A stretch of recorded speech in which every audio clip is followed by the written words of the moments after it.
One of the earliest adages that I was taught was you can't really have a sustainable equity market rally if retail stocks are not participating.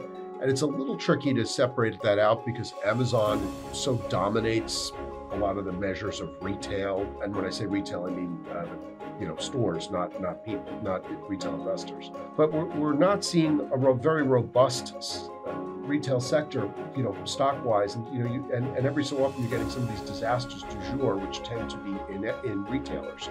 So it's a tricky one because the consumer, as Jose is mentioning, is out there spending. They're spending it on services, though, not goods. Ultimately, the consumer does have to show up sort of more broad-based. It's tough to fight. What is it, Jose? 65, 70% of the economy through consumers, but their spending is not necessarily conducive in sectors that might be stock market friendly. So that's one I've been keeping an eye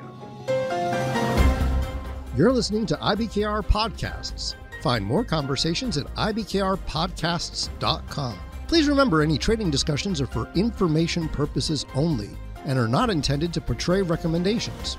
Please listen to further disclosures at the end of today's episode. Now, welcome to our show. Welcome to this week's Economic Podcast from Interactive Brokers. Joining me to discuss U.S. economics this week, Steve Sosnick, our Chief Strategist. Welcome, Steve. Hi, Andrew. How are you? I'm pretty good, mate. Thank you. Head of Fixed Income Trading, Joe Burke. How are you doing, Joe? Doing well, Andrew, and yourself? I'm all right, thank you. And Senior Economist down in West Palm Beach, Jose Torres. How are you, Jose?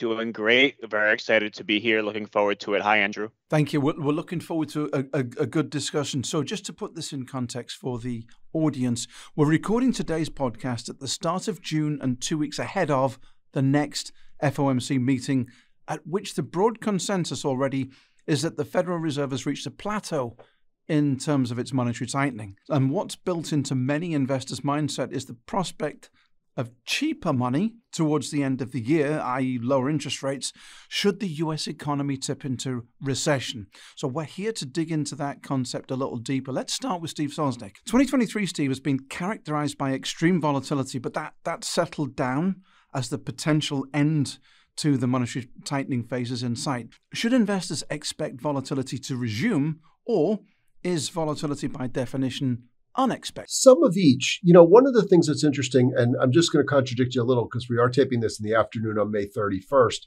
And earlier today, the S&P was exactly unchanged for the month, zero change for the month.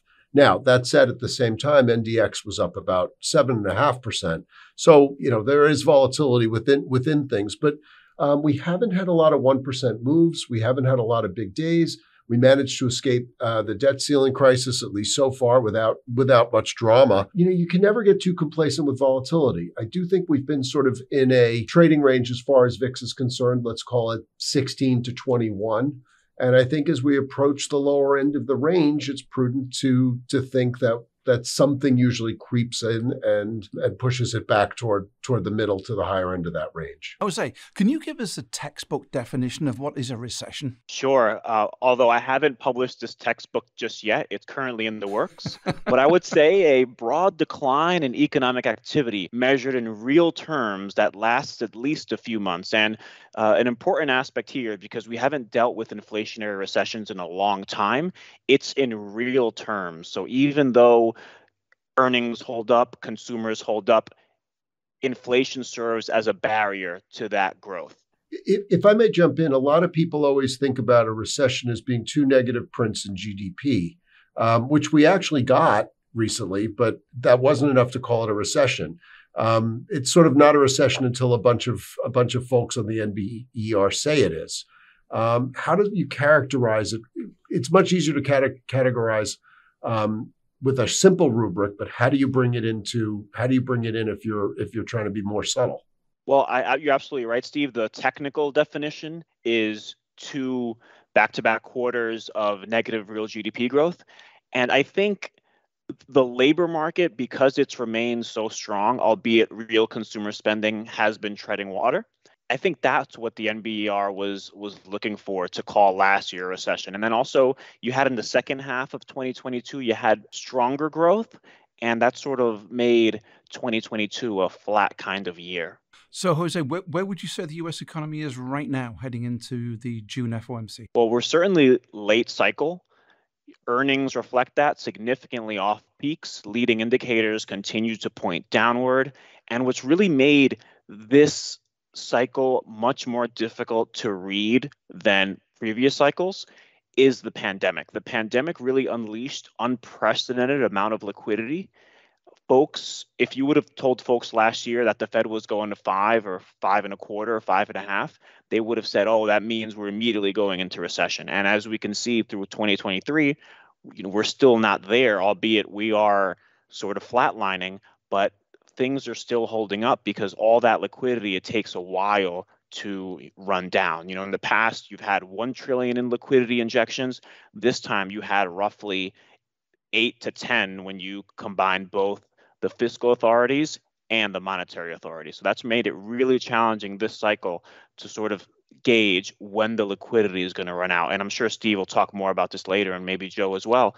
In the markets, we're seeing just buyers show up day in, day out, no matter the headwinds. And I think that reflects that unprecedented amount of liquidity that was injected. Let's turn to monetary policy. So let's bring in Joe. The Fed's lifted rates by 5%, 500 basis points in a very aggressive pace of tightening in a relatively short period of time, Joe. How quickly does monetary policy usually bite? Well, I think the answer to that is that, most typically you see 18 months to 2 years before you see any real impact of monetary policy. But if you look at CPI was about 9% in June of 2022, and it's just under 5% in April of this year. So, clearly it's having an effect. But, to Jose's point, the employment is strong. While we're hearing talk about tech layoffs and white-collar layoffs more and more, the employment numbers are still very strong. And I think as long as the consumer continues to spend, I think that the Fed's going to have a challenge to bring CPI down further. So it's not biting in the same way as it possibly has in the past. Is that perhaps because it's come from practically zero to begin with? I think that could have something to do with it because, if you go from 0 to 5% versus, say, 5 to 9%, it's going to have a greater impact at the higher end than at the lower end. Can you talk about the pace of borrowing? So we talk about sensitivity of demand for loans relative to the cost of borrowing. Talk about how has corporate debt issuance responded to higher interest rates? Well, prior to the tightening cycle, when everyone sort of knew that the Fed was going to tighten, the corporate issuance was just massive, and everyone wanted to get ahead of that tightening. And then it was sort of slow in 2022. But as we get in, sort of the middle of 2023 here, it seems like corporations are starting to say, this is business as usual. We need to continue to borrow. There was a big refinancing with I think it was Caterpillar. Apple just issued a big bond recently. So you're starting to see the large corporations that are issuing debt again. Whether or not that persists, I don't know. But we're certainly it certainly seems like it's more of a business as usual type of approach. Steve, share prices, they've already had a tough time navigating monetary policy tightening earlier this year by the Fed. What does a recession mean for the stock market? Well, it's important to always remember that the stock market and the economy are two distinct items. So they echo, they rhyme, they play nicely together, but they're not one and the same. And so I think Jose hit on it before with the amount of liquidity that we're seeing is keeping markets, particularly equity markets, afloat, despite the monetary retrenchment that we should be seeing and that we are seeing. And so that's why we've been able to muddle along. There's a psychological, when I look at like a chart of NVIDIA and some of these other ones that have gone parabolic, when you get a parabolic move, it means that someone is in real pain, actually, on the other side of the trade. In the case of like an NVIDIA, I'm not going to say it's like, lumber futures or copper futures where someone's caught short and they have to panic to cover their short. This is FOMO, which is in and of itself its own fear. Investors want this situation to be behind us, whether or not it's realistic or not. And I think that's why we get these big moves in big flurries, even in the face of some of the most staunch monetary tightening that we any of us can remember. Let's come back to Jose. I think everybody's touched upon the labor market. The overall labor market slowing, consumer confidence is down, but we're seeing concentrated pockets of weakness or resilience, Jose, that seem to characterize the economy. Can you describe some contrasting trends amongst various economic sectors for us? Absolutely. So the interest rate sensitive sectors have been doing bad, manufacturing and real estate. When consumers go to furniture stores, when they go to electronics and appliance stores, and they're looking to make big purchases because of higher interest rates and because of tighter credit standards. So not only do you have to pay more to get a loan on a particular durable good that you want, you also run the risk that a bank won't lend to you.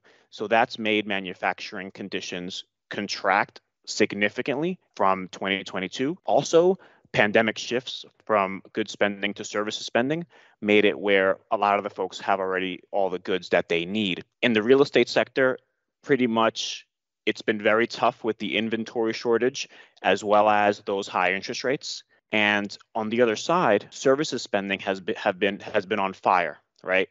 And part of the reason is there a propensity to save in this economy if housing affordability is so far out for most younger folks?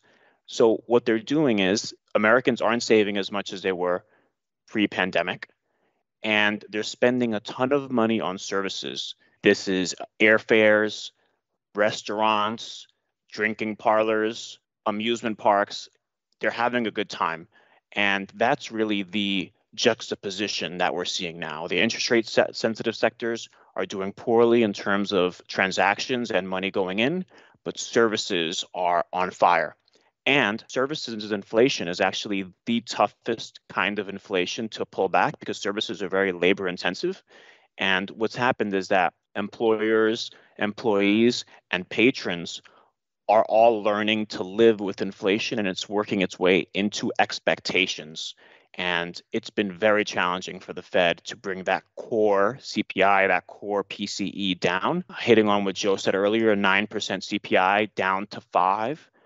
That's the easy part. That's commodities and supply chains doing that work for you.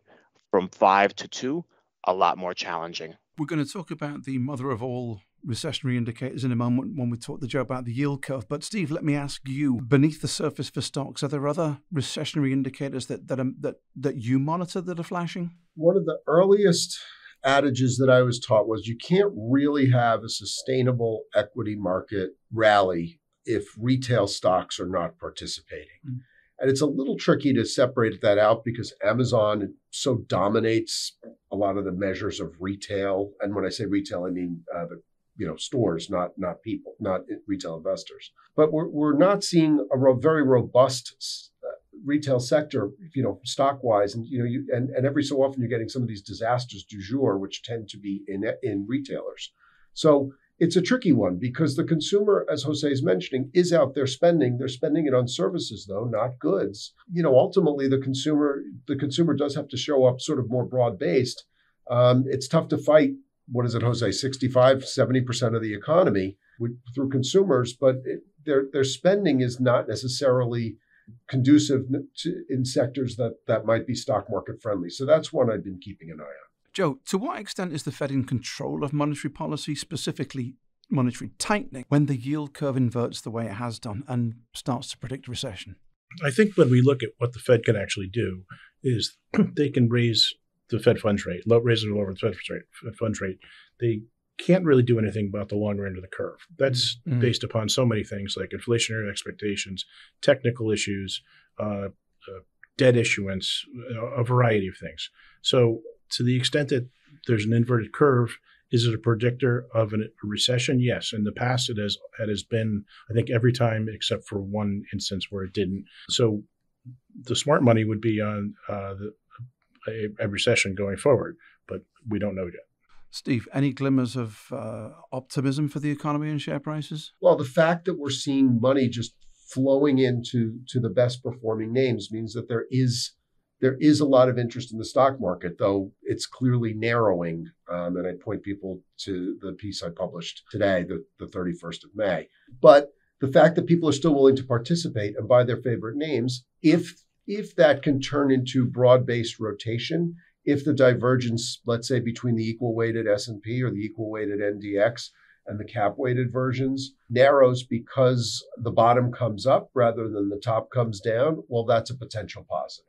But that remains to be seen. Jose, let's wrap up with you. Is there a recession on the horizon from where you're sitting? I think so. I think second half of 2023, we get there. I think this cycle has just been taking a longer time for monetary policy tightening to weigh down inflation and consumer spending, but we have some headwinds on the horizon. One of those is student loan repayment, which may begin in a few months. So that can hamper consumers. And we're starting to see initial unemployment claims start to tick up, albeit they're not surging, but they're starting to tick up, and some conflicting information as well. Like this morning, we got information on job openings that was higher than the previous month. But I do think that ultimately 5.25 is too much for the economy to handle. I think if the Fed didn't boost the balance sheet by $320 billion back in March, we'd be having a different conversation. And I don't think that April spending would have come in that strong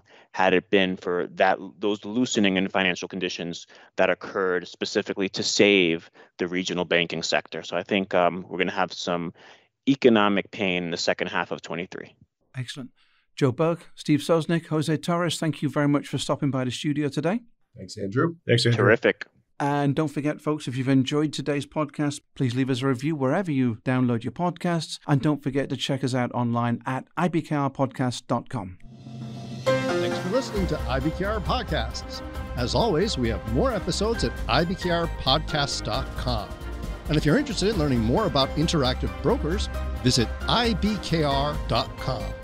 We offer more trading education materials such as webinars at IBKRwebinars.com, financial and economic commentary at tradersinsight.news, market-related courses at tradersacademy.online, and quant-related articles at IBKRquant.com. The analysis in this material is provided for information only and is not and should not be construed as an offer to sell or the solicitation of an offer to buy any security. To the extent that this material discusses general market activity, industry or sector trends, or other broad-based economic or political conditions, it should not be construed as research or investment advice. To the extent that it includes references to specific securities, commodities, currencies, or other instruments, those references do not constitute a recommendation by IBKR to buy, sell, or hold such investments. The material does not and is not intended to take into account the particular financial conditions, investment objectives, or requirements of individual customers. Before acting on this material, you should consider whether it is suitable for your particular circumstances and, as necessary, seek professional advice.